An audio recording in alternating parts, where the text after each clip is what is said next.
Dzień dobry Państwu, wszem i wobec. Witamy dla nas niedzielne przedpołudnie, dla Państwa sympatyczne niedzielne popołudnie, a witają Paweł Jeżowski Dzień dobry. i Maciej Kapitan Lisowski.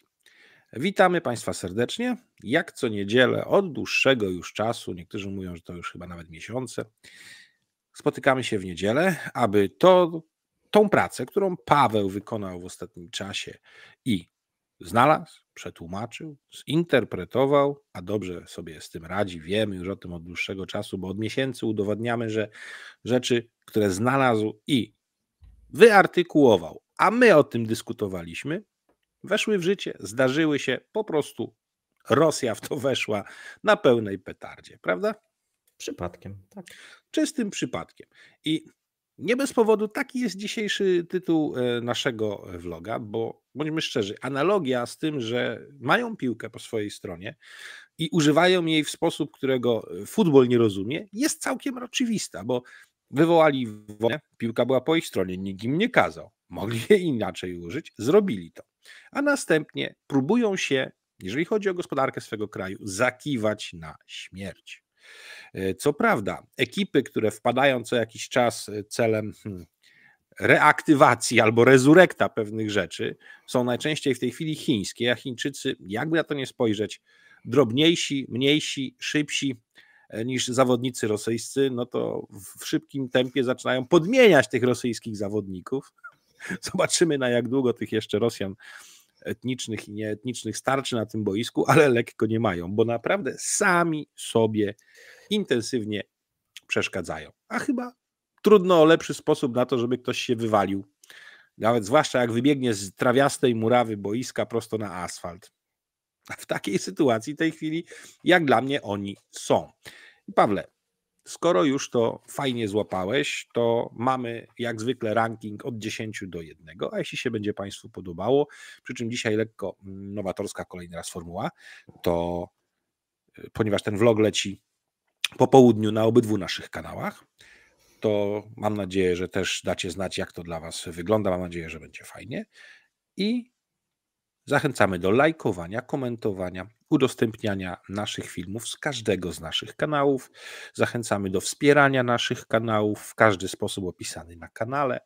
Jak również zachęcamy do tego, byście lajkowali, komentowali, udostępniali, rozsyłali zainteresowanym. Do tego wszystkiego dawali radę z reklamami. A wsparcie w każdej formie zawsze sympatyczne i przyjemne. A jak widać, no pracy trzeba tutaj wykonać sporo. Więc Pawle, odpalamy miejsce 10. Tak jest. Te wszystkie tutaj pozycje znajdują się na ekonomiarosji.pl. Jeżeli ktoś woli tą wersję czytaną, to zapraszam. Będziemy też pewnie niedługo, Maćku, próbowali uruchamiać wersję naszych filmów z napisami. Zobaczymy, kiedy to nastąpi, ale coś takiego się szykuje. Tak, dostaliśmy nawet fajną adres mail, strony, która jest w stanie nam takie rzeczy Tak, musimy pomóc, tylko to technicznie opanować ogarnąć. i znaleźć chyba na to chwilkę czasu. To ostatnie zwłaszcza. Tak, zapraszamy również do oglądania tych rzeczy, które ostatnio na naszych kanałach się pokazywały. Wczoraj był, tutaj zareklamuję, dosyć ciekawy live, do którego się przygotowywałem dosyć długo. Tutaj widzicie, jak to mniej więcej wygląda. Jeżeli ktoś będzie miał jeszcze dzisiaj chwilę czasu na spacerze popołudniowym czy poniedziałkowym dojeździe do pracy, to również może obejrzeć, jak i również materiały Maćka, które ostatnio nagrywał. Natomiast teraz przejdźmy sobie do tego miejsca 10. Po miejsce 10 trochę takie nietypowe jak na nasze zestawienie. Dużo mówiliśmy na temat RBI, czyli Raiffeisen Bank International, czyli tego austriackiego międzynarodowego banku, który do tej pory szykował się do wyjścia z Rosji.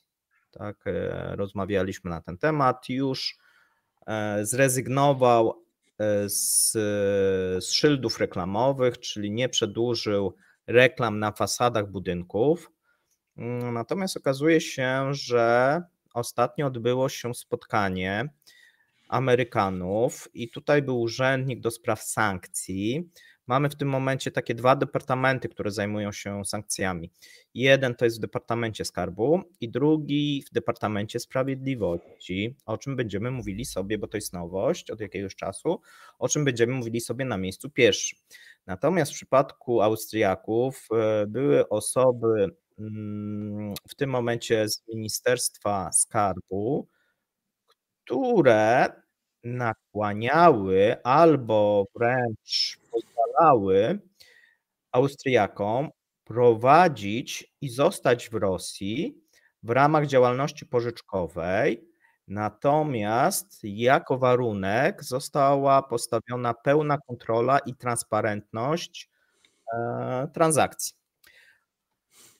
Zaraz. Czyżby to była twoja sugestia, że pozwolą Raiffeisenowi działać tylko po to, by mieć pełny wgląd we wszystko, co się dzieje za pośrednictwem Raiffeisena i robić follow the money?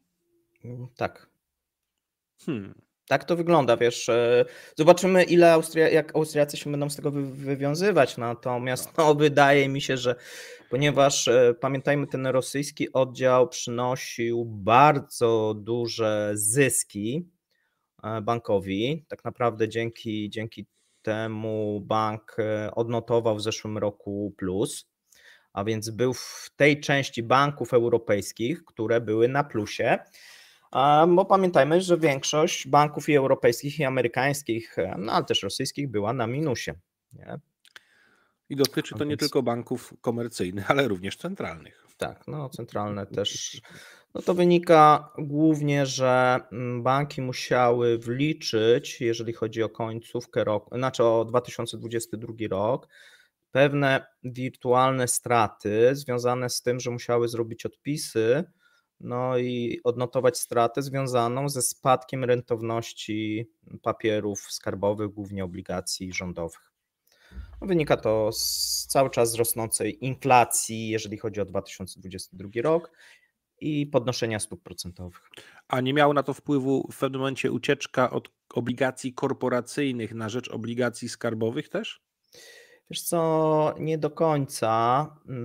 Był pewnie w jakimś tam stopniu możemy mówić o tym, natomiast tu chodziło o to trochę taka była pułapka, że z jednej strony obligacje skarbowe są uważane za najbardziej bezpieczne, natomiast w momencie, kiedy podwyższamy cały czas stopy, no to te następne emisje obligacji są na wyższym oprocentowaniu, a te, które były wcześniej, spada ich rentowność, nie ma chętnych na kupowanie, a jeżeli są chętni, no to trzeba je sprzedać odpowiednio taniej na rynku wtórnym, co nie oznacza, czyli ich notowania spadają, co nie oznacza, że bank na przykład centralny, na przykład polski, sprzedawał na rynku wtórnym, bo nie było takiej potrzeby. Chodzi o to, że wartość ich spadała, no bo wartość w tym momencie jest rynkowa, czyli wzięto na powiedzmy któregoś grudnia wartość, ile poszczególne emisje są warte na rynku, no i taką wartość wpisano. Jeżeli taką wartość wpisano, okazuje się, że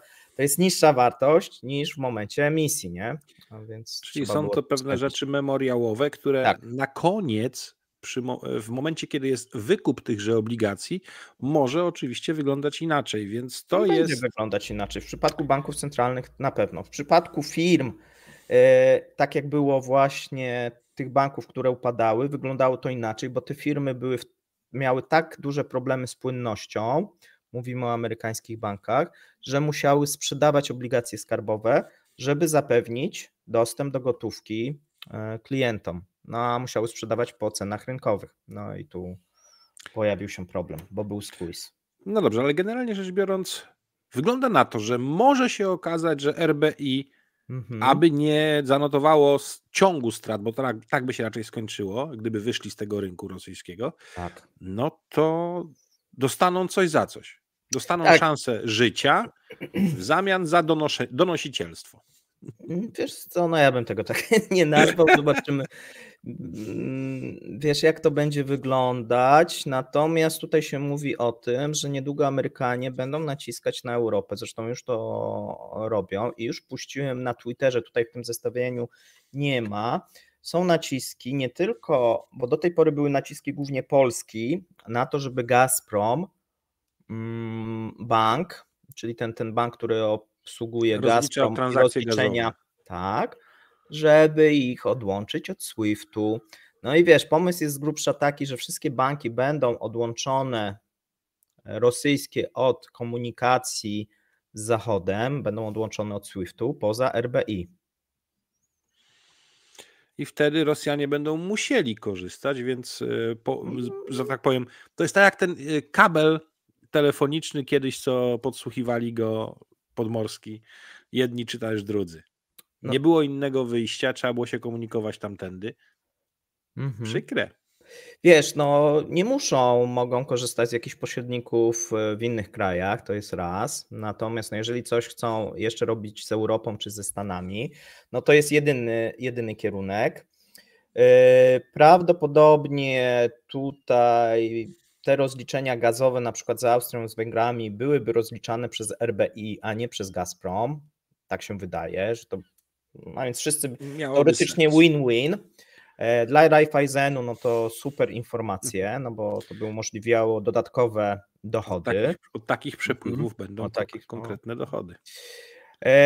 Natomiast nie ma możliwości, Amerykanie nie mogą kontrolować transakcji, które są robione przez rosyjskie banki, no więc ponieważ RBI jest tutaj największym zagranicznym, tam jeszcze mamy jeden bank włoski, taki malutki, który faktycznie jeszcze uczestniczy na tym rynku, ale wszystko wskazuje na to, że już w maju oni się wycofają, tak? A więc Raiffeisen zostanie jedynym zachodnim bankiem, który będzie dostępny i dla Rosjan, i dla Europy.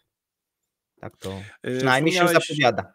Tak, wspomniałeś jeszcze magiczne słowo pośrednicy, no to trzeba powiedzieć jedno, że wtedy każdy pośrednik co zrobi? Przytnie swoją prowizję, a im to będzie trudniejsze, tym prowizja jest wyższa, w związku z czym realny pieniądz trafiający do Rosji będzie znowu jaki? Mniejszy, tak. No. Następne miejsce, jednorazowa opłata od zeszłych zysków. To już mówiliśmy na ten temat, natomiast no teraz już pojawiają się konkretne dane i konkretne wyliczenia. Tak? Od zeszłych zysków, magiczne. Dlaczego? No firmy odnotowały zyski w latach 2022-2021, no to powinny zapłacić podatek. No bo... A za 2021 już go raz nie zapłaciły? Zapłaciły, ale to był inny podatek, tak? Tu chodzi o to, że budżet jest dosyć tak poważnie, no budżet jest w bardzo kiepskim stanie. No i to trochę, słuchajcie, wygląda, zrobiliśmy taki panel dyskusyjny z Maćkiem, z Mateuszem, z Danielem Boćkowskim na temat poszukiwania pieniędzy. No i to wygląda tak, że ręce na pokład, tak? Każdy podatek, każde dodatkowe jakieś opłaty no są w tym momencie niezbędne. Nadal, jeżeli patrzymy na całość, którą oni proponują, że ściągną z rynku, no to jeżeli się mówi, że oni ściągną 300 miliardów, no może 400, ale bardziej jest właśnie 300 miliardów rubli, no to wygląda to nie za dużo, tak? Natomiast dla budżetu państwa. Natomiast no jeżeli się policzy i obligacje wypuszczane, i ten podatek, i następny podatek, i obłożenie firm naftowych następne, no to jakaś suma się uzbiera. Nadal jest to mało. O tym mówiliśmy. Natomiast no, rząd nie ma za bardzo innych dostępnych możliwości na ten moment, oprócz drukowania pieniędzy, na co musi się również zgodzić bank centralny, bo to nie jest tylko decyzja rządu. No i oczywiście sam Putin. Tak, jeżeli ma to ja bym powiedział, że w takiej sytuacji dodatkowe luzowanie. Raczej rosyjski przedsiębiorco czuj się jak przedsiębiorca radziecki i bądź absolutnie zaangażowany we wspieranie tych, którzy jedynie słusznie wiedzą, co dla ciebie i całej Rosji jest dobre. Płać podatki od zapłaconych podatków. Tak, słuchajcie, tutaj na Ekonomia Rosji znajdziecie wymienione firmy, bo tych firm jest dosyć dużo. Począwszy od Sberbanku, który ma zapłacić 20 miliardów rubli podatku, bo jeszcze będziemy mówili o tym, że Sberbank będzie musiał zapłacić dodatkowo podwójną dywidendę, czy nawet potrójną prawie, od zysków, których których nie miał, albo inaczej, które miał, ale znowuż za zeszły rok, a więc tutaj jest jeden podatek, to jest podatek, tak? I Sberbank płaci 20 miliardów rubli. Oczywiście dalej Nikiel płaci podobnie 18 miliardów, LNK płaci 15, macie wymienione wszystkie firmy, ja teraz nie będę ich wymieniał, natomiast słuchajcie, są firmy, które w 2020, bo to jest jak gdyby za 2 lata, czyli dlaczego za 2 lata, ktoś się zapyta. O właśnie, dlatego, że wcześniej mieliśmy COVID i te firmy tych zysków za bardzo nie miały, jakichkolwiek, nawet tych papierowych, więc no trudno, żeby płaciły zyski za 2019-2018. No więc to są tylko te ostatnie 2 lata, gdzie jakieś zyski miały i w przypadku niektórych firm było tak, i dlaczego jest ten 2021, to jest ciekawe, dlatego, że wiele firm miało w 2021 to odbicie po-covidowe i osiągnęły bardzo dobre wyniki, czyli jeszcze przed wojną, znaczy przed inwazją, a w 2022 nastąpiło dosyć silne pogorszenie zyskowności, a więc no... Z powodu wojny. Z powodu wojny, no jakby tylko kazali im za zeszły rok płacić, no to za dużo by nie wyszło, no więc stwierdzili, że skoro jeszcze rok wcześniej mieli zyski, co prawda te zyski już zostały przejedzone, bo część mówi, że te zyski są zakumulowane, no halo, jak ale to w razie czego chętnie bank centralny im pożyczy. Tak, jak prowadzicie firmy, no to sobie tak akumulujecie, tak, i odkładacie sobie, tak, no większość firm jednak te pieniądze albo inwestuje, albo przejada z tych zysków, oprócz tego, że jeszcze wypłaca dywidendę, bo pamiętajcie, że za 2021 część firm wypłaciła dywidendę, część się wstrzymała i zrobiła sobie kapitał rezerwowy lub pokrywała właśnie straty z poprzednich lat, tak.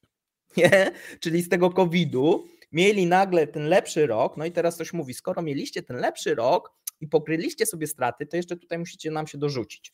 Oczywiście firmy nie chciały tego dobrowolnego podatku i tej opłaty, no ale zostały zmuszone, już teraz nikt nie mówi o dobrowolnym, tylko o takim jednorazowym, słowo dobrowolny zmieniono na jednorazową opłatę.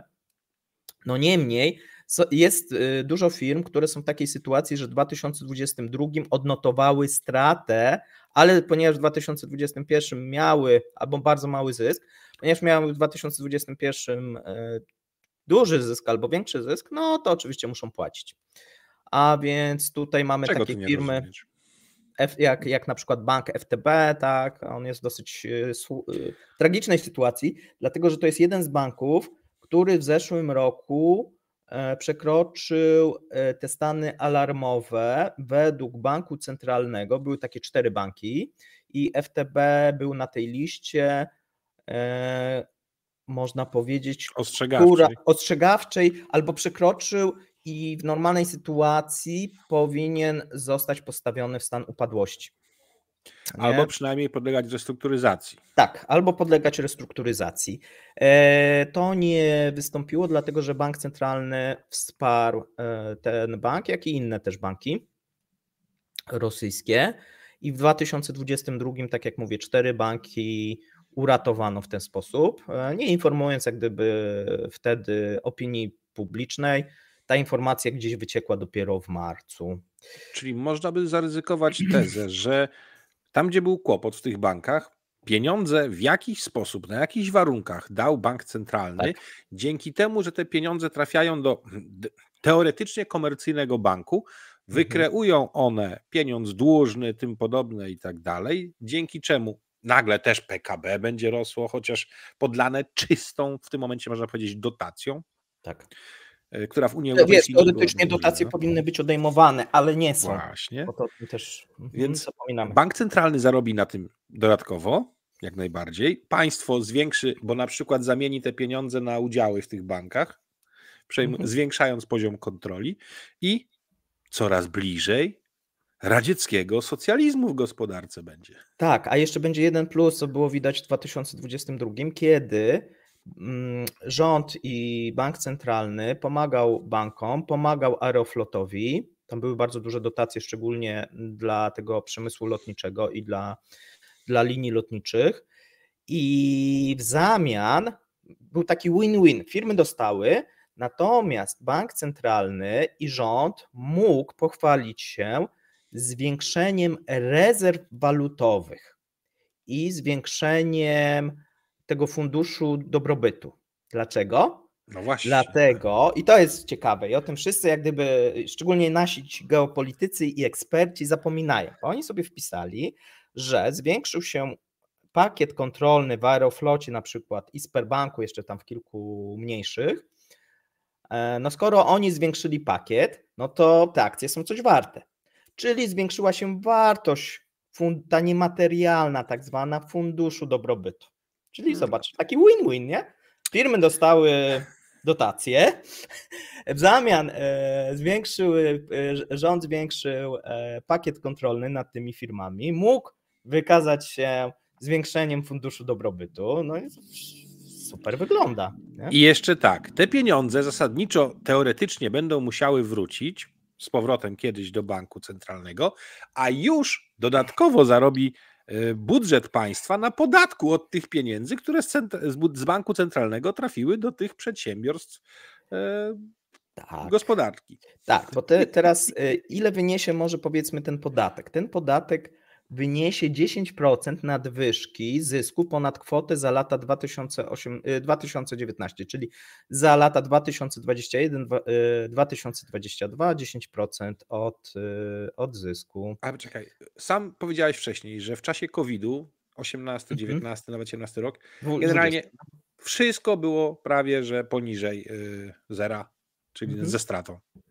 To generalnie nie ma firmy, która uniknie zapłacenia tej różnicy, bo przedtem nie mieli zysku, a teraz jest. No i teraz trzeba i teraz bardzo dużo firm będzie musiało zaciągnąć pożyczki w celu wywiązania się ze zobowiązań wobec rządu. No bo... Tak, i teraz pożyczkę albo da bank centralny, albo banki chińskie. Banki nie, wiesz co, banki chińskie nie, banki komercyjne dadzą, tak, czyli oni sobie sami, wiesz, będą pożyczać, nie? Spijanie z dzióbków. Tak, zamknięty obieg lewego pieniądza się zrobi. Tak, no wiesz, no w tym momencie FTB albo sam sobie pożyczy, zmniejszając na przykład jakiś znowuż kapitał rezerwowy, albo pożyczy na przykład od Sberbanku, wiesz, złożyć sobie to na jakiś tam okres przykładowo. Ja nie mówię, że tak będzie, tak, natomiast no, daję przykład, jak to można. Rozłoży sobie na 10 lat, jeden bank pożyczy drugiemu bankowi i sobie tak można, wiesz, te pieniądze kreować, że tak powiem. Kiwają się sami wzajemnie cały czas, a społeczeństwo tego nie widzi, ale w końcu to odczuje. Gdzieś ktoś to musi odczuć, najlepiej społeczeństwo, nie? No wiesz, no jak to jest troszeczkę taka, teraz zaczyna się robić to, co mówiliśmy, taka piramida finansowa, tylko że już i powoli to schodzi coraz niżej, tak? Bo mówiliśmy, że te problemy zaczną się, no i pamiętasz, przewidywaliśmy tego typu sytuacje, tak? Że zacznie się szukanie tych pieniędzy i coraz będzie to niżej schodzić, bo jeszcze to aż tak nie dotyka tego zwykłego Iwana, tak, ani tej wiery. Natomiast za moment zacznie, ponieważ są te pomysły na ten podatek wojenny, na obligacje wojenne, już teraz może dotykać. Dlaczego? Dlatego, że w przypadku niektórych banków, o czym będziemy mówić, banki będą musiały na przykład zmniejszać sobie rezerwy obowiązkowe, pewnie dostaną zgodę banku centralnego, tak się wydaje, że to jest jeden z kierunków, czyli to oznacza, że mniej więcej zakoszą lokaty ludziom, nie? Czyli zmniejszą te pieniądze, które są potrzebne w momencie, kiedy, no bo każdy bank nie działa na takiej zasadzie, że ma tyle pieniędzy, ile potrzebuje w momencie, kiedy by wszyscy do niego przyszli i chcieli wypłacić pieniądze, tylko ma pewien procent, tak? Czyli ma pewną rezerwę na to przeznaczoną. No i teraz co oni będą musieli zrobić? Zmniejszać tą rezerwę, czyli teoretycznie w przypadku załamania rynku bankowego, no to się szybciej przewróci niż wcześniej by się przewróciło, tak? Czyli tych pieniędzy po prostu, jeżeli zacząłby się jakiś run na banki, na krótszy czas starczy. Mniej więcej tak, żeby to wytłumaczyć. Czyli prawdopodobieństwo prawdziwego bankructwa takiego banku zdecydowanie wzrośnie w przypadku tych czynników, o których powiedziałeś. Tak. Czyli jest mniej stabilnie. No chyba, że wejdą faktycznie jakieś wspomaganie zewnętrzne, natomiast na ten moment chińskie na przykład, no bo to jest jedyne, ale na ten moment się nie zanosi. Natomiast przejdźmy sobie do miejsca 8, bo nie wiem, czy pamiętasz, jaka jest w tym momencie inflacja w Rosji. No, spadła do 3,5%. Tak. I są takie nowe dane, że już w pewnych tygodniach kwietnia jest odnotowywana na poziomie 2,83 nawet. Kurde, no książkowo ktoś tu wyznaczył. Tak, i słuchaj, i tutaj Rostat mówi, że no bo jest wiele artykułów takich troszeczkę, nawet można powiedzieć emocjonalnie wściekłych wśród rosyjskiej nawet prasy, że jak to jest, mamy inflację 3,5, a ceny, jest taka drożyzna i ceny są wysokie. Rostat mówi, że no pamiętajcie, że no niektóre towary rosną, ale niektóre tanieją, że w koszyku mamy ponad 300 produktów, czyli wiesz, to takie typowe tłumaczenie, czyli pralki staniały, tak, nie wiem, coś tam. To dlaczego przeszkadza wam, że brzoskwinie wzrosły o 100%? Tak, i jakieś tam, nie wiem, owoce, które. Nie?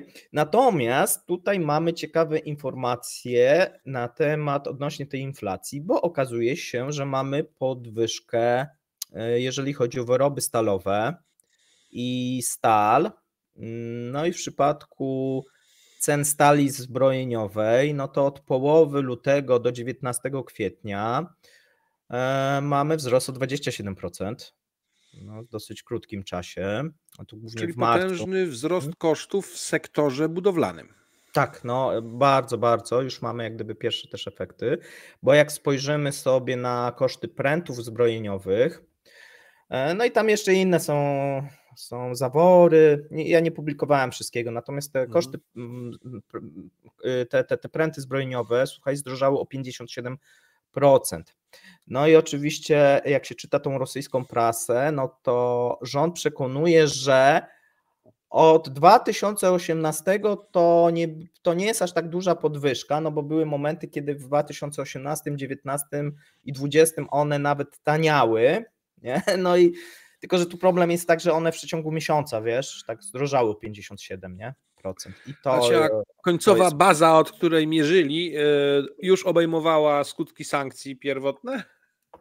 No nie, oni mierzyli sobie wcześniej, tak wiesz, w zależności oni sobie tak mierzą, żeby to wyszło, że to na przykład rośnie tam kilka czy kilkanaście procent, a nie 57, nie? No bo tutaj zaczęły się listy takie i żądania ze skargami no wysyłane do rządu, tak? No i tutaj proszono rząd o wprowadzenie cen regulowanych wręcz, natomiast wicepremier Andrzej Białostow, to jest ten Białostow, który jest od tego podatku, od tych zysków, tak? To on tak, nie?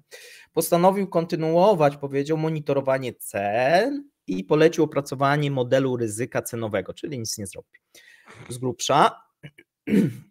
Natomiast no problem jest poważny. Dlaczego? No dlatego, że do tej pory to budownictwo, no jeżeli chodzi o PKB i ogólnie te sektory, gdzie w miarę jeszcze Rosjanie funkcjonowali, no miało się dobrze, bo tam były dlaczego miało się dobrze? Bo były dosyć duże inwestycje rządowe. One nadal jeszcze są w 2023, ale one się zmniejszają.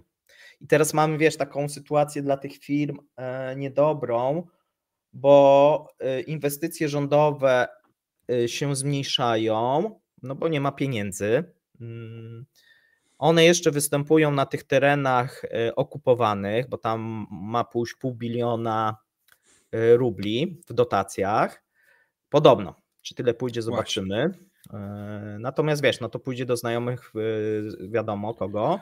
Znaczy, tu się generalnie rzecz biorąc coś wirtualizuje, bo te ilość przedszkoli, żłobków czy czego, które powinny powstać, bo poszły na to pieniądze i powinny iść za tym materiały, nigdy nie powstały. Materiały zostały gdzieś drugi raz w pośredniej cenie sprzedane i przez jakiś czas to dławiło ten wzrost cen też. Tak, dobrze, bardzo dobrze mówisz.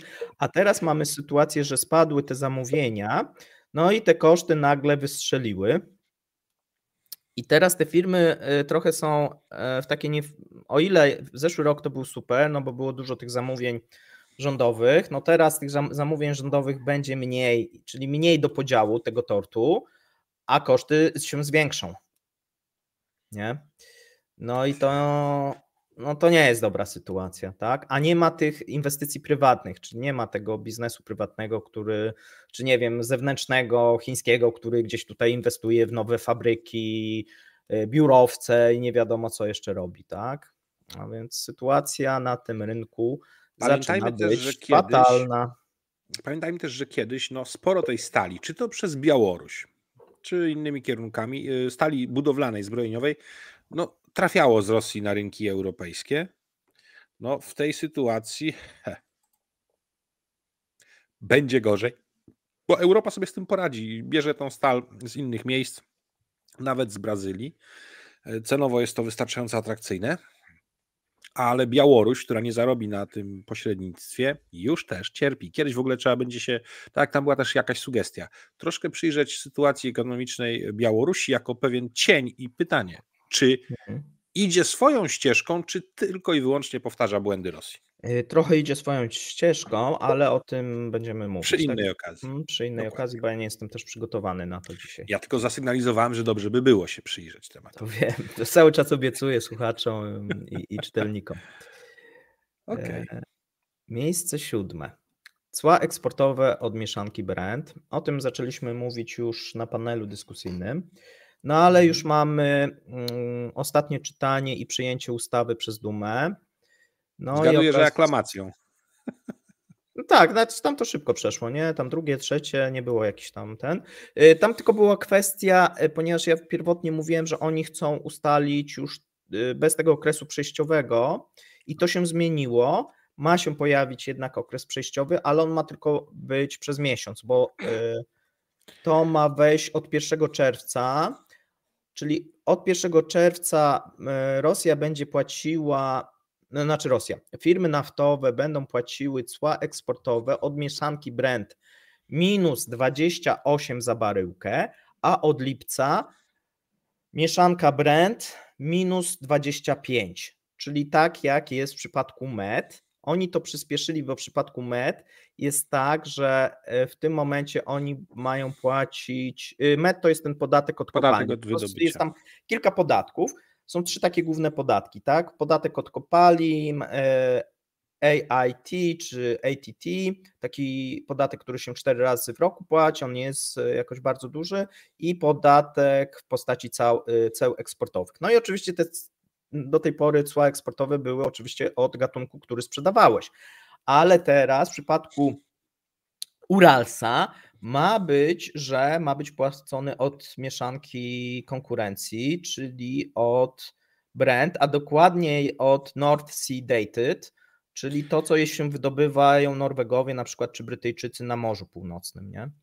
Czy to oznacza, że Rosjanie chcą tutaj uwzględniać jeszcze w jakimś stopniu koszty transportu, czy tylko patrzą czysto na wyprodukowany przez konkurentów towar? Tak. Koszty transportu w ogóle tutaj nie były dyskutowane.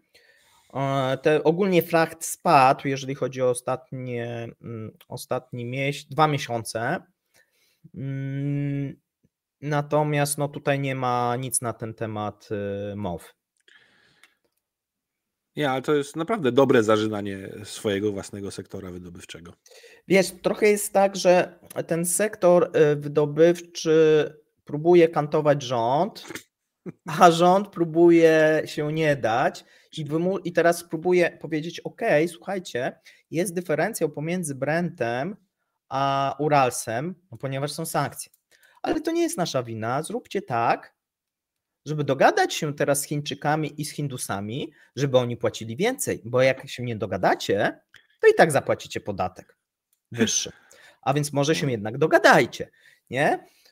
To jest jak gdyby wina rządu, bo sankcje są dlatego, że rząd prowadzi i reżim prowadzi wojnę, natomiast tutaj tym przegranym w jakimś tam stopniu są te firmy naftowe. Nie? Bo czyli tak, mniej kasy dostają. My wiemy, że wy nas okłamujecie. Tak. Wy wiecie, że my okłamujemy was, ale to my jesteśmy silniejsi, wobec czego nasze kłamstwo jest mocniejsze, więc lepiej zapłaćcie, bo inaczej oberwiecie. No why i not? tak zapłacicie, i tak zapłacicie. No i teraz oczywiście rząd się, tak jak mówiłem, ostatnio się zakiwał z tym. Dlaczego? Dlatego, że w przypadku MED była sytuacja taka, że rząd zgodził się, żeby w kwietniu to było ropa Brent minus 34. W lipcu ma być minus 25, ale to mamy tak dochodzić do tego. I ostatnio mówią o korekcie tego, ale jeszcze ta korekta nie weszła na czytanie w Dumie, bo tam firmy naftowe rzucają kłody pod nogi tym posłom i próbują to opóźnić, bo to wiadomo, że wejdzie, tylko pytanie jest od kiedy. I teraz wynika z tego, że przez to, że został ten nowy mechanizm w przypadku MET-u, to firmy naftowe zapłacą mniej niż wbrew pozorom byłoby to bez tego podatku. Nie? I rząd jest tam, można powiedzieć, że wściekły, że to tak mniej więcej wyszło, no bo został okiwany. Ale tu jest znowuż taka odpowiedź rządu, tak, że no skoro nas tak wystawiliście, no to za moment my będziemy chcieli znowuż te reguły zmienić, w trakcie gry oczywiście, nie? No, żeby nie było, tak? Swoją drogą jesteś firmą i co miesiąc rząd ci zmienia, no może w Polsce też czasami się tak zdarza, no ale nie aż chyba tak, że co miesiąc rząd zmienia reguły podatkowe, tak? Jak ty masz cokolwiek przewidzieć, jak w tym miesiącu jest tak, w następnym tak, a w następnym może będzie jeszcze inaczej. No. A co to daje jednocześnie rządowi? Gwarancję tego, że spora ilość firm nie zdąży dostosować się do nowych rzeczy i będzie podstawa do czego? Do kontroli, czyli system terroru państwowego się włączy, żeby na wszelki wypadek nic nie gadając po prostu płacili, a potem się zastanawiali, jak to ująć w papierach.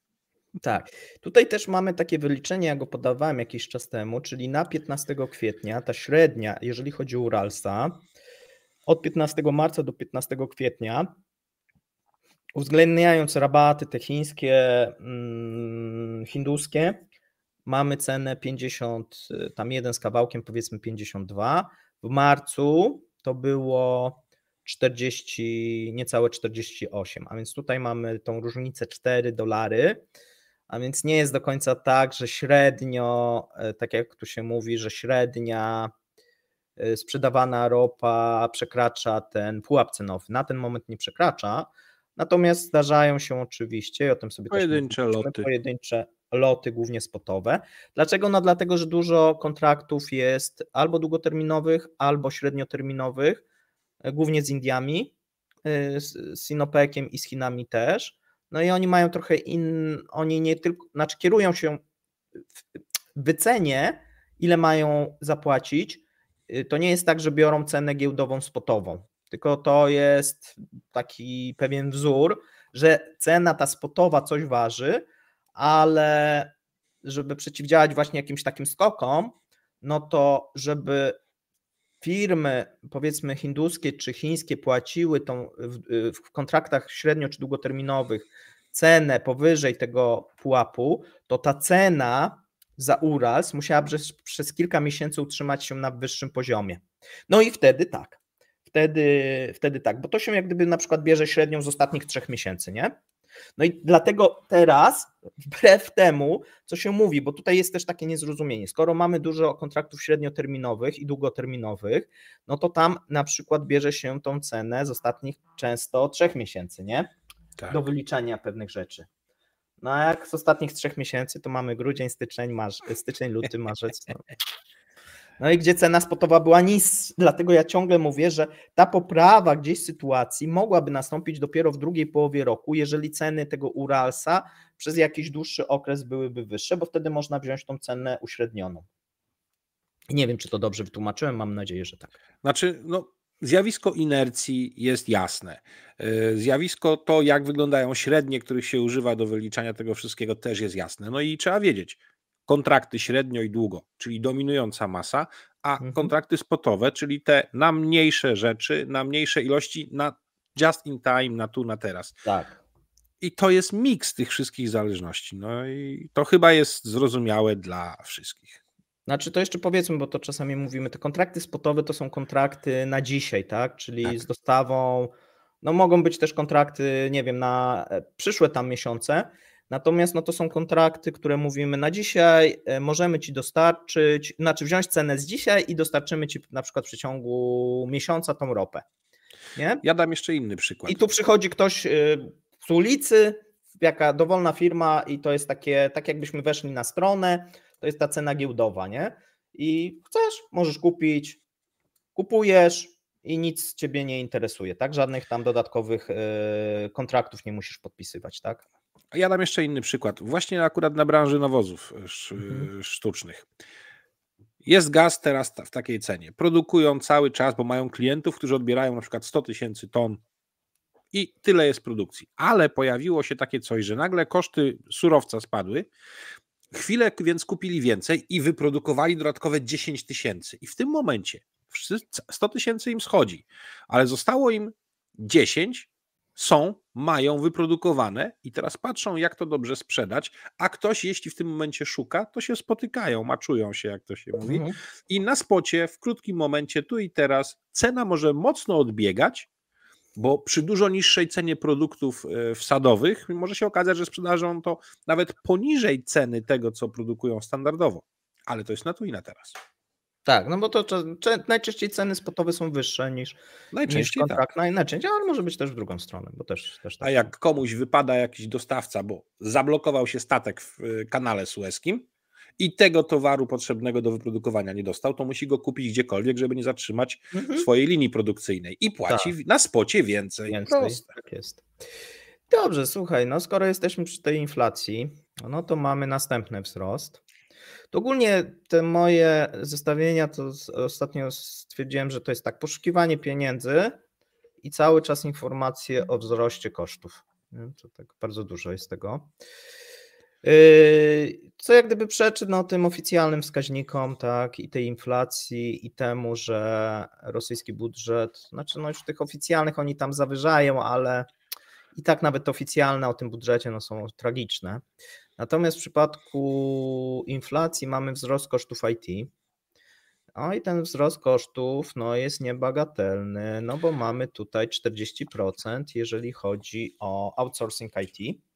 Czego należałoby się akurat spodziewać, tak? Bo mamy Twoja branża, wiesz co mówisz, na pewno. Elementy, czyli ludzi, i sprzęt. Ten sprzęt potrafił wzrosnąć, jeżeli chodzi o dostawy do Rosji, o 100%. Czyli różnego rodzaju komponenty do rozwiązań tych on-premisowych, czyli tych data on-premisowych, czyli na miejscu, do różnego rodzaju serwerowni, kable, wszystko. Kable to nawet więcej potrafiły wzrosnąć. Dlaczego to rośnie? Dlatego, że duzi integratorzy, jeżeli chodzi o Rosję, mają problem ze sprowadzaniem w sposób oficjalny komponentów i wchodzą i muszą korzystać z małych podwykonawców, którzy robią to w imporcie równoległym i nielegalnie. Dlaczego nielegalnie? Dlatego, że duża część tego sprzętu, tych komponentów jest podwójnego zastosowania. I nie można tego legalnie ściągnąć, a więc trzeba przez kraje były WNP, czyli Kazachstan, Armenia, Turcja to może już nie jest WNP, ale te kraje ościenne próbować to ściągać, a ostatnio jest problem ze ściąganiem tych komponentów z Turcji, a więc wszystko wskazuje, że tu będziemy mieli kolejne wzrosty. Ja ostatnio się dowiedziałem, bo mam swoje dobre relacje w tak zwanej automatyce przemysłowej i przemysłowych zastosowaniach komputerów i zdarzało się, że moi podwykonawcy czasami robili kable, na przykład na Hartingach. To jest taki dobry producent różnego rodzaju elementów hardware'owych do tego, żeby łączyć ze sobą urządzenia w przemyśle. Nie wiem, złącze jakieś 96-pinowe zrobić i tak dalej. I te wszystkie komponenty do tego zaczęły permanentnie znikać, bo potrafią być małe, potrafią je pakować w różne rzeczy, żeby je tylko wywozić, więc tu się zaczyna rodzić problem. 2. Tego typu sytuacja, kiedy to małe, bardziej operatywne firmy potrafią takie rzeczy załatwiać, to jest zawsze mocno związane z czym? Z pojęciem, kto ma lepsze układy w służbach. I dosłownie ludzie ze służb w tym momencie zaczynają obsiadać bardzo wiele takich małych tych firm, albo wręcz są to na ich polecenie powołane i tak dalej. Służby zarabiają, oni przy tej okazji swoje dodatkowo też i może się okazać, że przechwycą kolejny konkretny rynek w sporej ilości swojego kraju na przyszłość i będą z niego czerpać profity. Nie wiem, tu nie mam No akurat to są danych. akurat... Natomiast będziemy mówili na temat miejsca pierwszego i pewnie jest sporo w tym, co mówisz, racji. Natomiast ja nie mam danych, jak to wygląda. Powiedzmy, że pewne prawidłowości są mi znane w tym zakresie i przypuszczam, że tutaj inaczej nie będzie. Natomiast jeszcze trzeba o drugiej rzeczy powiedzieć, o tym, że wynagrodzenie personelu IT, jeżeli chodzi o 2023 rok, wzrosło o 19%. I mamy w tym momencie, to jest 2 razy, to jest pewnie w innych krajach też tak wygląda, jest to 2 razy wyżej niż średnia dla gospodarki. No i jest cały czas problem z niedoborem tych specjalistów, no bo samo Ministerstwo Rozwoju Cyfrowego podaje, że w zeszłym roku wyjechało 100 000, a nieoficjalnie mówi się, że to może być nawet kilka razy więcej. Nie? Ja bym do tego dodał, że często praca, zresztą u nas również, praca specjalistów w branży IT wyceniana jest w euro lub w dolarze. Skoro inflacja jest taka, jaka jest, to wzrost płac musi co najmniej pokrywać wartość inflacji. No, tak. Od początku roku mieliśmy tam 16%, tak. No więc by się mniej więcej zgadzało. Masz rację. Ale plus jeszcze tego dewaluacja rubla. Tak. To jest nieubłagane, no to są naczynia połączone. No tak. Znaczy tutaj rząd próbuje zatrzymać ten odpływ personelu z kraju, tych specjalistów IT, no i są te kredyty hipoteczne na 5%. Przy okazji teraz to jest więcej niż inflacja, więc nie wiem, czy one są takie preferencyjne. No i odroczenie... Pokazuje, ile jest prawdy w tym poziomie inflacji rząd. I odroczenie, no wiesz, stopy, i to też jest następne, stopy oficjalne są 7,5. No jeżeli teraz inflacja jest 2,8, no co po co takie wysokie stopy trzymać? Żaden by się nie zorientował, żaden. I słuchaj, no i odroczenie częściowej mobilizacji dla specjalistów IT. Z tym były problemy, tak jak pamiętacie, w październiku. Natomiast no teraz wygląda, że faktycznie tych specjalistów IT nie mobilizują. No chyba, że ktoś jako ochotnik się zgłosi, no to wtedy. No, to jest oczywiście, że tak. Znaczy wiesz, to oznacza, że kwestia mobilizacji tych ludzi zawsze im zostaje na koniec, gdyby trzeba było za wszelką cenę ich przymusić do działania. Tak, myślę, że tak. No teraz wiesz, to zamykanie granic w momencie, kiedy dostałeś bilet i uszczelnianie tego, no to jest to, co czeka Rosję w 2023. Więc jeżeli ktoś jest jeszcze specjalistą IT i nie wyjechał z Rosji, a ma taką możliwość, no to powinien się nie zastanawiać i to robić. Miejsce 5. No i przechodzimy do tego Sberbanku, bo Sberbank wypłacił, oprócz tego, że musi zapłacić ten podatek, to jeszcze akcjonariusze Sberbanku byli bardzo hojni dla właściciela, ponieważ zatwierdzili wypłatę dywidendy za zeszły rok w wysokości 25 rubli za akcję, co oznacza, że wypłacą 565 miliardów rubli. No to jest sporo. I to jest najwyższa historyczna dywidenda. Jeszcze nigdy takiej nie było. To jest 2,5 raza wyższa niż osiągnięty zysk.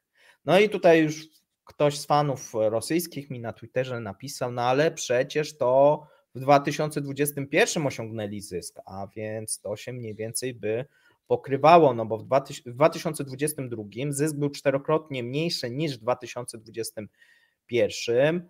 Tam było 400 bodajże miliardów, nie, mniej, no to mamy 500, musiałbym policzyć, tak, 500, tam było chyba tak 200, no to faktycznie wtedy, jeżeli by policzyć z tego 2021 roku, ten zysk mieli, tylko że to jest zysk, pamiętajcie, papierowy, to nie znaczy, że ta firma, znaczy bank ma to na kontach.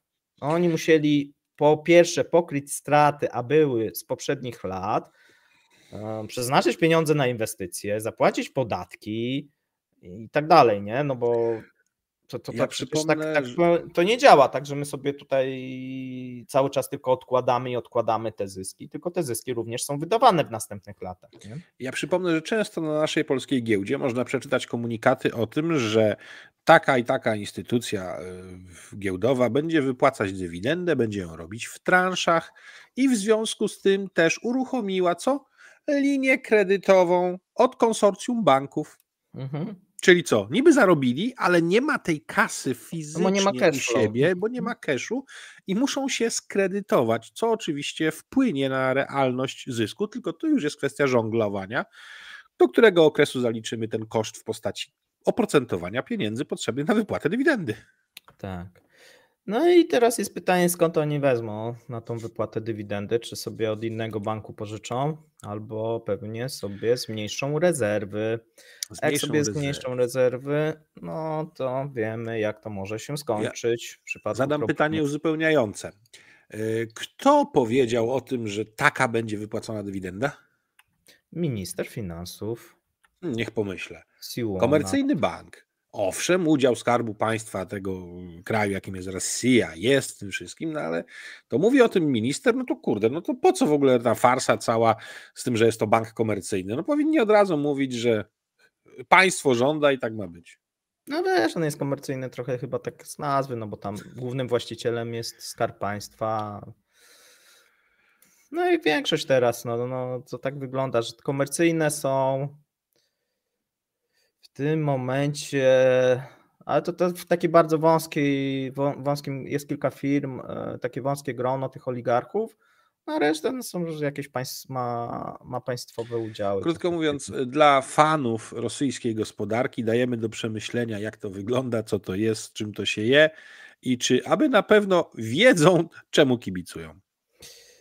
No i słuchaj, i teraz mamy no znowuż takie no niedobre informacje, czyli kurczące Och, się budżety regionów i to może być jeden z większych problemów i zapalnik no, na ten rok, który może nawet spowodować, że wojna może się gdzieś zatrzymać, albo no będą duże trudności z prowadzeniem tej wojny. Dlaczego? Dlatego, że rosyjskie regiony zgłaszają gwałtowny spadek ściągalności podatków. Pamiętasz sobie, mówiliśmy albo na panelu, albo tydzień temu o tym, że Ministerstwo Finansów i Rozwoju żąda od regionów, żeby zwiększyć ściągalność, oczywiście. a oni zgłaszają, że jest mniej. Czyli czyja jest wina? Regionów? Regionów. No tak. Za słabo ściągają, tak. No i tutaj mamy sytuację, ten gwałtowny spadek, on się pojawił no wtedy, kiedy zaczęliśmy o tym pisać, czyli pierwsza połowa roku, no to były wzrost 2022, czyli mieliśmy gwałtowny wzrost o 45%, a od drugiej połowy rozpoczął się spadek minus 30 na początku, a potem było minus 40, a teraz się mówi, że już jest ponad minus 50, jeżeli chodzi o spadek przychodów, jeżeli chodzi o podatek dochodowy, no bo oni dostają część tego podatku dochodowego, a tam, i to mamy regiony, które mają ponad minus 30%, a jeżeli chodzi o podatek dochodowy, słuchaj, no to tam mamy spadek 20 chyba 5, albo musiałbym spojrzeć, albo dla całego kraju ten uśredniony, albo minus 30, nie? Czyli mamy regiony, gdzie to mamy ponad 50% spadku dla tego budżetu regionalnego, nie? Mniej więcej wiesz, czy to są te regiony bardziej, nie wiem, rolnicze, Różnie. nieurodzajne, Nie, bez rolnicze nie. surowców? Tam mamy tak, Krasnojarsk, Murmańsk, Hakassi, Kemerowo, tak, to są te takie główne. Czyli tam jest jakiś I przemysł, Fiume, tak. Tak, no tam ale nie ma często, wydobycia surowców. tak, tam często, gdzie były i firmy na przykład te zachodnie się wycofały, natomiast no, tych regionów będzie przybywać w tym roku, wszystko na to wskazuje. No i to będzie, wiesz, stanowiło duży problem, bo one wystąpiły teraz, wiesz, to trochę jest takie właśnie kiwanie, tak? One wystąpiły do rządu, dodatkowe dotacje, a rząd wystąpił do nich o zwiększenie ściągalności podatków. Kto ma lepsze argumenty?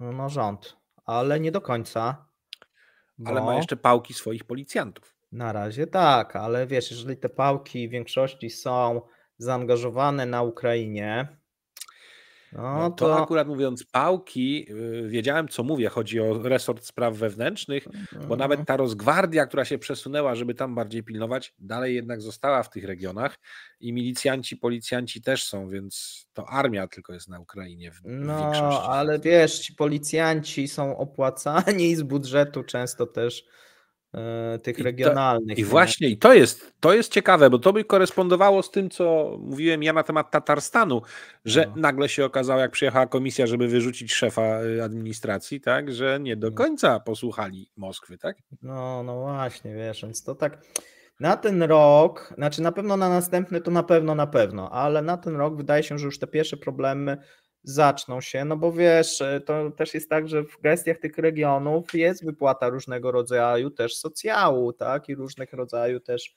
dodatków i tam też lecą te transfery dla tych weteranów.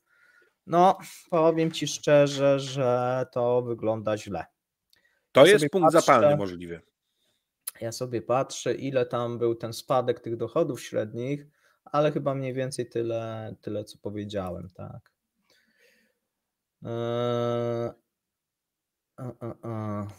No dobrze, słuchaj, a więc teraz tak. Mamy następny punkt, no i ten punkt był już przez Mateusza puszczany na Twitterze, natomiast troszeczkę tutaj więcej być może danych umieścimy, ponieważ wydatki budżetowe w trzecim tygodniu kwietnia, czy to ostatnie już bardzo, bardzo ostatnie dane, przyspieszyły wydatki do 118 miliardów rubli dziennie, co jest dosyć dużą zmianą, bo wcześniej to było w marcu około 70 miliardów dziennie, styczeń, luty to było około powiedzmy tam 100 miliardów, a więc tu mamy znowuż przyspieszenie po takim chwilowym odpoczynku, jeżeli chodzi o te wydatki. I tak patrzę, czy to przypadkiem nie koresponduje z realnym poziomem inflacji bardziej. No, koresponduje, tak. Ministerstwo Finansów, słuchaj, podało, że według tego zaginionego elektronicznego systemu budżetowego, czyli tego jednolitego systemu, no to dochody wyniosły mniej więcej na połowę kwietnia, wyniosły 5,3 biliona rubli, to jest około 50 miliardów dolarów. Natomiast deficyt, a wydatki to było 10 ponad, czyli słuchaj, no wydatki 100 miliardów dolarów. To już robi wrażenie, nie? To już robi wrażenie. To jest tak mniej więcej, oni na cały rok 30 chcieli, nie? Czyli już tak dosyć szybko, za moment będą mieli połowę, nie? Wszystko wskazuje przy takim tempie, czyli powiedzmy tam już w maju będą być może mieli nawet połowę. No i teraz, jeżeli chodzi o te dochody skarbowe, wyniosły tylko 5,3 biliona rubli, tak jak mówiliśmy, co oznacza, że ta luka, ta dziura, no to jest około 4,8 biliona i to jest o 60% wyżej niż planowano. A więc... No nas to nie zaskakuje. Widzieliśmy te predykcje wcześniej. Tak, natomiast no to są te wydatki, które oni podają. Ja przypominam, że tutaj te memoriałowe rząd podaje inaczej, tam różne rzeczy sobie próbuje dopisać, różne rzeczy sobie próbuje odpisać, przynajmniej jeżeli chodzi o te zyski papierowe, to są zyski z systemów informatycznych, czyli takie bardziej kasowe. A powiedz mi jedna rzecz, oni kiedy zamykają rok i robią rozliczenie? A nie wiem. No bo to też może pokazać, do kiedy mogą sobie pozwolić na pewne przesunięcia. Nie wiem, wiesz co, no okej. Zostawmy to w spokoju. Którymś tam w pierwszym kwartale, ale którego to nie pamiętam. Musiałbym sprawdzić, bo zaraz mi ktoś zarzuci, że źle podaje. No i słuchaj, no i ta sytuacja nie robi się dobra. Dlaczego? Jeszcze jest jedna właśnie taka ciekawa rzecz, bo nadal nie mamy pełnej struktury kosztów, bo została ona utajniona, ale już wiemy, że około 27% jest tajna, to znaczy nie jest przypisana do żadnej wartości. Mówiliśmy sobie o tym tajnym budżecie, nie? I to rośnie, bo to było jeszcze w styczniu bodajże 23%, a teraz już jest 27% tych wydatków, nie? No jak spojrzeć, no to mniej więcej by się to zgadzało. No jak jeszcze dorzucimy sobie tą inflację, tak jak mówisz, no to... Czyli u nas jest wielki problem wśród krajów Zachodu z dojściem do 2% PKB wydatków na zbrojenia. 2% PKB w przypadku Rosji to dawno temu zapomnieli, że taka niska pozycja była.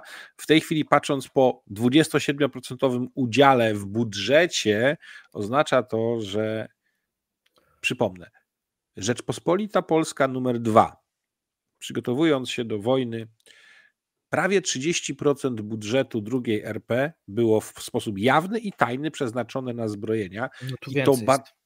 Proszę? 50, tu jest więcej. Tak, więc to podcięło potężnie też gospodarkę drugiej RP, ale nie miała ona innego wyjścia. Tutaj mieli inne wyjście, mogli nie być imperialistami, postanowili być i łapie to 50%. Czy jest to ścieżka, jakby to powiedzieć, szybkiego zejścia w rozwoju cywilizacyjnym? No jakże, żeby nie? Jest. Są potężne koszty, tak? No sobie tak tylko mówimy. No jeżeli mamy normalnie tam na tą obronę ileś i jeszcze musimy dorzucić 27 tajnego, znaczy to nie jest tylko tak, że to jest tylko... To jest na bezpieczeństwo, na przemysł zbrojeniowy i tak dalej. Tak, no są tam różne kieszonki. No niemniej, no to pokazuje, że to jest właśnie ten koszt gdzieś dodatkowy wojny, plus jeszcze zwiększone te wydatki normalnie, tak, czyli tam te 16% na wojsko i tak dalej. No. Powiedziałbym, że to się zbiega w rękach, które mają napis na rękawiczkach: kompleks wojskowo-przemysłowy i bezpieczeństwo. Tak, a pamiętajmy, że tam też jest tak głównie ta jedna firma, nie? Konsorcjum, tak, które produkuje tak. to tak naprawdę trafia trochę w jedno też miejsce, nie? To tak przy okazji. Dokładnie. No i trzeba będzie pomyśleć o jak najszybszym uzupełnieniu dużych braków w obozach pracy, gdzie praca jest bardzo tania i dzięki temu efektywność tych firm potrafi być duża. Słuchaj, miejsce drugie. O tym sobie zaczęliśmy wspominać na panelu dyskusyjnym, ale pojawiło się coraz więcej szczegółów, czyli pomysł z krajów G7 do głównie Stanów Zjednoczonych i co ciekawe Japonii, ponieważ kraje G7 rozważają i przygotowują wprowadzenie zaostrzenia sankcji poprzez całkowity zakaz eksportu do Rosji, eksportu, importu. Natomiast głównie tutaj chodzi o eksport i ma powstać tak zwana biała lista. Znamy to zjawisko. Tak. Znamy. I zrobienie tej białej listy, krótko mówiąc, jak się tylko zaczęło o tym mówić, co nagle zaczęło być lansowane w przestrzeni informacyjnej świata, że gdy kraje BRICS jako rozwijające się razem skumulują swoje PKB, to będą miały większe niż G7. No może i tak, ale nie ma czegoś takiego jak kraje BRICS. To tak Dokładnie. Nie ma. Najprostszy przykład to Indie, które mają ciągle wojnę z Chinami. Przypomnijmy o tym, jest tylko stan przejściowy, czyli jakieś tam rozejmy i tak dalej. Znaczy wiesz, no można mówić, że kraje G7 mają różne interesy, no bo Niemcy jednak mają trochę inne interesy niż Stany Zjednoczone czy Japonia. No niemniej są w stanie dogadać się i wszystko wskazuje, że właśnie w maju na spotkaniu 19 maja, mamy od 19 bodajże do 21, mamy szczyt i podczas tego szczytu ma być właśnie ogłoszony ten zakaz. Oczywiście największym problemem są kraje Unii Europejskiej, no bo tutaj Unia Europejska występuje jako uczestnik tego szczytu. Natomiast Unia Europejska jeszcze będzie musiała to wewnętrznie wdrożyć. Już pojawiają pomysły, żeby do tej białej listy próbować z różnych krajów różne rzeczy dopisywać, nie? Bo na ten moment to ta pierwotna wersja, jeżeli chodzi o Stany Zjednoczone i Japonię, miała uwzględniać jedynie leki i rolnictwo, i produkty rolne. No ale wiesz, prawda jest jedna. G7 bardzo szybko przełoży to wszystko na efekty rozmów z G20, czyli rozszerzone forum tego wszystkiego. Ja tutaj nie widzę żadnych hamulców w tym zakresie, więc... Znaczy nie, no hamulcem będzie, wiesz, jak u nas to będzie, wejdzie na obrady Komisji Europejskiej, no to będą Węgry, które będą mówiły, a może jednak nie, bo my jesteśmy przeciw. Będą Włosi, którzy coś tam będą mówili, a może dopiszmy coś tam, nie? Niemniej wydaje się, że w jakiejś formie to będzie wdrożone. Być może znowuż Unia Europejska będzie próbowała jakieś dodatkowe wyjątki sobie Będzie jakaś inercja, ale to zapewnić. w końcu wejdzie. Ale w końcu wejdzie, tak? Czyli to trochę, ja wczoraj właśnie o tym mówiłem, to jest taka reguła takich drobnych uderzeń sztyletowych, czyli za każdym razem, zobacz, jest taka sztylet, szpilka i ta Rosja cały czas krwawi, cały czas To krwawi. jest też to, co kiedyś i ja i Mati wspominaliśmy. Śmierć tysiąca cięć. I to tak wygląda. Nawet jeżeli się okaże, że coś zostanie gdzieś tam przez Unię Europejską, no to jeżeli popatrzymy, ostatnio były publikowane na przykład dane, ile Unia Europejska kupuje produktów naftowych na ten moment i surowej ropy, a ile kupowała w zeszłym roku. I tak jak gdyby ze wszystkim. No tutaj ten handel osłabia się. Rosja to przerzuca na handel z Azją, natomiast ten handel z Azją już nie jest tak opłacalny. Bo Azjaci do głupich nie należą, żeby płacili więcej za coś, co mogą mieć taniej. No wiesz, no są w takie, wiesz, troszeczkę monopolistami można powiedzieć, no bo jeżeli Indie kupują 70% rosyjskiej ropy, nie, czy 60%, a drugi kraj, no to są Chiny, no to jak wiesz, że jak wyjdziesz, no to możesz żądać tak naprawdę niebotycznych rabatów cały czas, nie? I to można się tak bawić w nieskończoność. A pamiętajmy, jeszcze są do tego zdolni, żeby korzystać z tej sytuacji. A jeszcze są animozje wewnętrzne, no bo Pakistan jak dostanie swój rabat, to Indie nie mogą mieć gorszego i tak dalej. Oczywiście, tak. No i to dotyczy też wszystkich towarów, tak? Taką samą sytuację mamy na węglu, tak? No i w drugą stronę mamy odwrotną sytuację, no bo skoro zobacz, co się dzieje właśnie, ten wzrost uzależniania od Chin. No tutaj winna jest, jak niektórzy fani mówią rosyjskiego miru, że to jest winna jest Unia Europejska, natomiast efekt jest taki, że ten handel, te towary trzeba skądś sprowadzić. No to teraz się sprowadza z Chin. Różnego rodzaju, to mówiliśmy, komponenty, maszyny i tak dalej, co powoduje, że Rosja się uzależnia, tak, od Chin. No i znowuż, tak, mamy teraz sytuację taką, że mamy jeden kraj i kilka firm, które mają w Rosji pozycję dominującą. No i jeżeli mają pozycję dominującą, no to co, nie będą tego wykorzystywać? No będą, a więc każą sobie płacić z góry, tak, każą czekać na te towary i tak dalej, nie? No bo kto im zabroni, a Rosjanie i tak nie mają wyboru. To się nazywa determinizm historyczny chyba. A więc moim zdaniem te koszty na ten moment, znaczy to jest jakiś absurd, tak, no bo koszty wojny są tak olbrzymie, że nawet jeżeli by wziąć pod uwagę, że Rosja zdobyłaby tą Ukrainę, w porównaniu z jakimi kosztami teraz musi się mierzyć, na ile lat i zachwiana jest stabilność w ogóle imperium i tego państwa i przyszłość przyszłych pokoleń, nie wiem, dla mnie to jest jakiś obłęd, który obecnie obserwujemy. No ale może niech to trwa, tak? Zobaczmy, bo przejdźmy sobie do miejsca pierwszego, bo ono jest ciekawe. Ja specjalnie umieściłem go na podium. Dlaczego? Dlatego, że to przeszło w ogóle bez echa, a myślę, że jest bardzo ważne, bo wiesz, amerykański... Zależy u kogo bez echa, bo my już mówiliśmy o tym, że amerykański Departament Skarbu wysyła kontrolerów w świat. Tak, ale teraz mamy Departament Sprawiedliwości. A to już jest niebezpieczna mieszanka, bo prawo amerykańskie...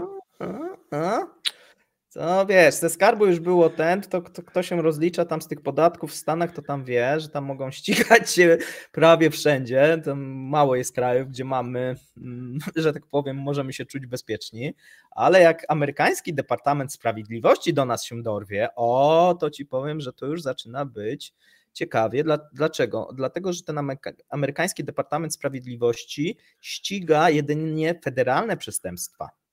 Nie? A co to są federalne przestępstwa? Nie? Czyli mamy tak, narkotyki, mamy terroryzm, no a jeszcze tam kilka pewnie dojdzie, natomiast dochodzi łamanie sankcji, tak? Łamanie sankcji, mamy specjalną, słuchaj, grupę dochodzeniową pod przewodniczącym Andrew Adamsem, ona została powołana dosyć niedawno. No i oni zajmują się wdrożeniem sankcji. Jak sami mówią, w tym momencie zmieniają punkt ciężkości w walce z obchodzeniem tych sankcji, ponieważ kontroli mają być poddane w szczególności firmy pośredniczące w różnych częściach świata. A tu jest ten wachlarz tych pośredników, bo można pośredniczyć na różne sposoby przecież. I dodają, podczas gdy amerykańskie i zachodnioeuropejskie, ten pan Adams mówi, na briefie tak mówił, czy konferencji, podczas gdy amerykańskie i zachodnioeuropejskie banki stosunkowo dobrze przestrzegają sankcje, są miejsca, to jest ciekawe, nie, że tam w Stanach są miejsca na świecie, w których ta kultura nie istnieje. Jednocześnie odmówił podania konkretnych firm czy osób i regionów, na których obecnie skupiają się śledczy. Czy ja mogę? Według mnie bliskowschodnie banki, wschodnioazjatyckie banki, to co najmniej 2 pewniaki do tego, żeby je spróbować przetrzepać. A po miłości prezydenta Luli brazylijskiego uważam, że również coś się znajdzie w Ameryce Łacińskiej. No i teraz tak, kto ma być poddany kontroli? Nie, to oczywiście niektórym się to nie podoba, tak, sposób działania Amerykanów, no ale niestety, słuchajcie, tak jest, że Departament Sprawiedliwości nie przejmuje się, że on ściga jakichś tam przestępców, bo według nich to są teraz przestępcy, tak, powiedzmy w Brazylii, w RPA czy w Turcji, tylko po prostu on ich będzie ścigał, nieważne, że tam to są inne kraje. No i teraz, słuchaj, wygląda to tak, że mają być poddane i przyjrzy się ta grupa działalności zarówno firmom prywatnym, doradcom inwestycyjnym, funduszom hedgingowym, bankom, firmom prawniczym, prywatnym, zarządzającym majątkiem, którym wcześniej udawało się uniknąć kontroli w celu powstrzymania sposobu unikania antyrosyjskich sankcji. I dodatkowo będą przyglądały się wykorzystaniu kryptowalut do maskowania transakcji związanych z towarami objętymi sankcjami. Czyli już wiemy. Wszystkie te przelewy na lewo, to co Rosjanie robili, te różnego rodzaju FSB, te takie kanty przestępcze, no wszystko to ma być podlegać właśnie dochodzeniu. Krótko mówiąc, ja zakładam, że w tej sytuacji pojawią się jakieś węzły sieci, które będą tak mocno monitorowane a propos tego, gdzie info o blockchainach przepływa, nawet nie sama zawartość, bo nie będą w stanie tego zdekodować, tak? Ale info o kierunkach i skąd, dokąd latają, no to będzie ciekawe. A więc to domykanie, słuchajcie, na pośrednikach, no zaczyna mieć miejsce, no i za moment będziemy, za kilka miesięcy słyszeć o jakichś tam pewnie znanych firmach, które będą oskarżane ich tam. I pamiętajcie, to jest jako przestępstwo, tak? To będzie ścigane jako przestępstwo, a nie Ministerstwo Skarbu, które tam trochę co innego próbowało osiągnąć, tak? To jest jak gdyby dosyć istotna rzecz. Ja zakładam, że jeszcze prawdopodobnie zastosują takie kryterium. Jeśli działasz na rynku amerykańskim, a zwłaszcza jesteś notowany lub twoje papiery na giełdzie nowojorskiej, to albo zdejmujesz majtki, albo wypad z giełdy. Tak, znaczy tam wiesz, no wszystkie te firmy amerykańskie, które gdzieś tam są umoczone, wszystkie firmy europejskie, oni bardzo szybko do nich będą mieli, tak, oczywiście do tych firm, nie wiem, powiedzmy arabskich, mniejszy, ale jak ta firma arabska znowuż ma jakieś depozyty w Stanach lub jakiś majątek w Stanach, no to może czuć się już zagrożona. Nie? Ja przypomnę, że tym, którzy w to nie wierzą, że wypełniamy, zakładając rachunki bankowe w naszym kraju, pewne No, oświadczenia tak. wymuszone przez kogo? Przez amerykański Departament Skarbu. Skarbu i Departament Sprawiedliwości Tak cuzamen jest. do kupy. No. My w Europie, nie mając A nic jak wspólnego nie osobiście. wypełnimy, to może nam zostać konto zablokowane, nie? Czyli Oczywiście. jesteśmy niepodległym krajem, tak? A i tak musimy się stosować do wytycznych amerykańskiej skarbówki, tak?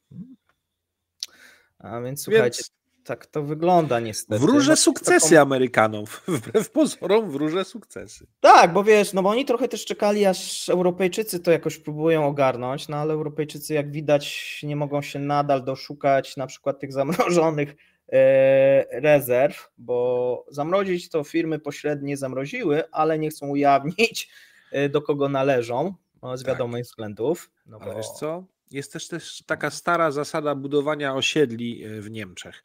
Budują osiedle, budują budynki, ludzie się wprowadzają i nie ma chodników. I patrzą tak. przez jakiś czas, którędy ludzie chodzą, jak wyglądają ścieżki, i dopiero wtedy budują tamte chodniki, gdzie ma to sens, bo ludziom jest wygodnie. A nie, że zaplanowane wcześniej, a ty człowiek sobie potem chodzisz inaczej przez błoto, bo ci wygodnie. No i teraz słuchaj, połącz to miejsce pierwsze z tym miejscem 10, no i trochę widać, że to jest jakiś plan. Tak, to jest większa zagrywka i przypuszczam, że kilka think tanków czysto ekonomicznych poproszonych o konsulting musiało się wypowiedzieć na ten temat w odpowiedni sposób, a że stać amerykańską administrację na zatrudnianie całkiem sporej liczby całkiem kumatych ludzi, są tego efekty. Czy próg cenowy się sprawdził na ropie? Sprawdził się. Różne mechanizmy, które zostały w ostatnich miesiącach wprowadzone i jeszcze mają tak zwaną zasadę ewaluacji, czyli regularnie co jakiś czas się sprawdza, czy to działa, a jeśli nie, to czym uzupełnić, albo jak to zrobić, żeby było szczelniejsze. Uważam, że to ma szansę sukcesu. Tak. No dobrze, słuchaj, to tyle, jeżeli chodzi o przebiegliśmy się przez wszystko, naszą listę. Tak, i szanowni państwo, naprawdę, Rosjanie biegną z piłką, kiwają się, wywracają, co jakiś czas zaryją głęboko, prawda, w murawę, ale ciągle próbują. Ale zdecydowanie kto na tym najbardziej cierpi? No ich własna działalność gospodarcza i to pojęcie kłopotu schodzi od tych największych firm, schodzi coraz bardziej w dół. Czyli indywidualna wręcz działalność gospodarcza zwykłych Rosjan też na tym ucierpi. Co się przełoży w końcu na świadomość tego, że jednak jest bardziej wojna niż specjalna operacja. Tak, bo teraz wchodzimy w taką następną fazę, myślę, że tak od połowy roku, że ta wojna, czy końca tego Q2, drugiego kwartału, ta wojna zacznie w końcu dotykać, znaczy ona już dotyka zwykłych Rosjan, ale zacznie tak ekonomicznie dotykać zwykłych Rosjan. To, o co zawsze się pytają słuchacze, tak? Czyli kiedy Rosjanie zaczną odczuwać efekty sankcji. No już w tym roku, myślę, że w połowie tego roku. Dlaczego? No dlatego, że nie ma pieniędzy w budżecie. No skądś te pieniądze trzeba wziąć, a najłatwiej jest jednak wyciągnąć z kieszeni obywateli. Dokładnie, a dodrukowanie pieniędzy siłą rzeczy zawsze spowoduje zwiększenie tempa inflacji.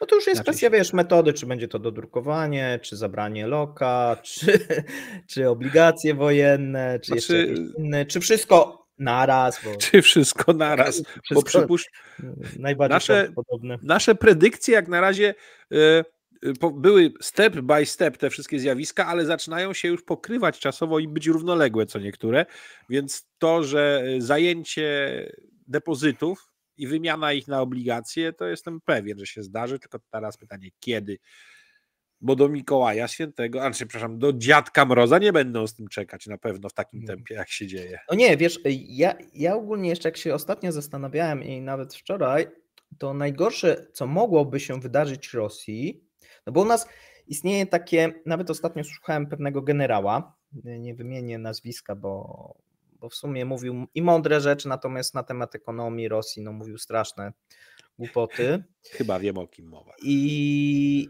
to sobie po programie możemy opowiedzieć, natomiast no on mówił, że Rosji zależy, żeby jak najdłużej ten przyciągnąć konflikt i że Rosję stać właśnie ekonomicznie, żeby prowadzić tą wojnę, a Zachód to nie i tak dalej, i tak dalej. No słuchajcie, moim zdaniem jest odwrotnie i o tym też wczoraj mówiłem. No Rosja ponosi olbrzymie koszty prowadzenia tej wojny. Jedynie większe ponosi Ukraina. Tylko że Ukraina jest częścią jak gdyby nie sama, tak? Bo z drugiej strony mamy Stany Zjednoczone, które no nie ponoszą jakichś wielkich kosztów tej wojny. Patrząc, nie wiem, nawet jeżeli wysyłają jakieś uzbrojenie czy jakąś pomoc, w stosunku do nawet zysków, które im ta wojna przynosi, no bo jednak i są zyski polityczne, i są zyski gospodarcze w postaci surowców, kontraktów zbrojeniowych. No więc to wygląda troszeczkę na taką silną nierównowagę. I moim zdaniem, gdyby nie wybory w przyszłym roku, to Amerykanie rękami Ukraińców mogliby tą wojnę prowadzić bardzo długo, o wiele dłużej niż Rosjanie. Więc to tak wygląda. Jedyną rzeczą, która przemawia, żeby Amerykanom się spieszyło, no to są wybory, tak? No bo powiedzmy ten rząd amerykański, no chciałby mieć sukces. Chciałby mieć sukces przed wyborami i chce wygrać te wybory, a nie chce ich przegrać. Zdecydowanie chce. A co prawda, no kolejne symptomy działań, które z punktu widzenia polityki są bardziej prorosyjskie w wykonaniu co niektórych kongresmenów republikańskich niestety były, czyli jakieś tam 19 kongresmenów zrobiło jakiś apel, żeby zmniejszyć, ponieważ wojna przez to niepotrzebnie długo trwa. Oczywiście pomijając to, że agresorem jest tylko jedna strona w tym wszystkim i najbardziej cierpi ten napadnięty, i zmniejszenie się jego przychodów z różnego tytułu jest spowodowane chociażby zniszczeniami infrastruktury i przemysłu, jaki miał, bo wojna się toczy na jego terytorium. I gdyby pozwolono Ukrainie przenieść tą wojnę na terytorium rosyjskie w takim wykonaniu masowym poprzez ataki wojsk lądowych, też mogłoby to inaczej wyglądać, a jednak Ukraina ciągle trzyma się pewnych wytycznych w tym zakresie, aby nie wchodzić z wykorzystaniem broni zachodniej na terytorium, które przed wybuchem wojny było terytorium państwa rosyjskiego. Tak czyli ciągle lekko walczą, jak gdyby, no może nie mogąc wykorzystywać wszystkich palców dłoni. To nie jest to, że się rękę schowa z tyłu i przywiąże, to byłoby przesada, ale no nie wszystkie palce w dłoni jednej ręki są użyteczne z powodu tych ograniczeń. No ale generalnie kiwają i się mogą naprawdę zakiwać Rosjanie w tym, co robią. A co my? My jesteśmy skromnymi kibicami i będziemy na to patrzeć. Jak się da, to i poklaszczemy z tego tytułu. I tym optymistycznym akcentem byśmy zakończyli nasze dzisiejsze spotkanie z Państwem. Życzymy wszystkim sympatycznego niedzielnego wieczoru, jeszcze popołudnia, bo jest coraz jaśniej, i życzymy przyjemnego nowego tygodnia. Wszemi wobec dziękuję więc kapitan Lisowski i Paweł Jeżowski. Dziękuję. Jeżeli się podobało, zachęcamy do lajkowania, komentowania, udostępniania, subskrybowania naszych kanałów, a nie jest to ostatnie słowo, jakie chcielibyśmy w tym temacie powiedzieć, jak również do dawania rady z reklamami i do wspierania naszych kanałów w każdy sposób, jaki jest na kanałach opisany. Wszemi wobec dziękujemy, do usłyszenia, do widzenia, cześć. Trzymajcie się, cześć.